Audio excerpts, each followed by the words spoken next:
So, Ann, you're a self-described data girl, right? And Kay mentioned the poll that came out right before the election. I'm sure you've been crunching the numbers since. What have you learned? What went wrong? Well, I'm not here to break any news. If you're hoping that I had landed on exactly why things went wrong, I have not. It does sort of awaken me in the middle of the night, and I think, well, maybe I should check this. This is something that would be very odd if it were to happen, but we've explored everything. The Des Moines Register, in an unprecedented move for transparency, has put online our crosstabs, our weighting system, and my analysis, and that I've not needed to update because it was pretty complete. We don't know. Do I wish I knew? Yes, I wish I knew.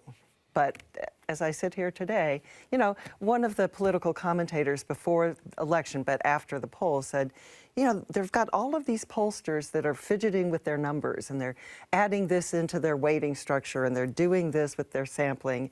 And Ann Selzer has never had anything to fix. Well, till now. Yeah. Well, and I'm glad you mentioned that, and Katerina's going to ask you a little bit more about methodology, so I won't get deep into it yet. But as Kay mentioned, you have a number of polls in the past that were remarkably accurate, and not just when everybody else was, on occasions when others were not, like that Ernst Braley poll in 2014. And maybe the answer is the same, but I'm just curious if you have any sense of why that methodology that has served you well for most of your previous careers suddenly did not in 2024. I wish I knew the answer to that. But like I said, there wasn't anything that we saw that needed to be fixed. The reality is that more people supporting Donald Trump turned out.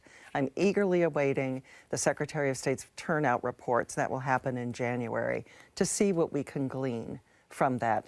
But there wasn't an adjustment to my data when we saw that it was going to be a shocker, that I would have said, okay, let's adjust it. It's not like I know ahead of time what the right numbers are going to be in the future.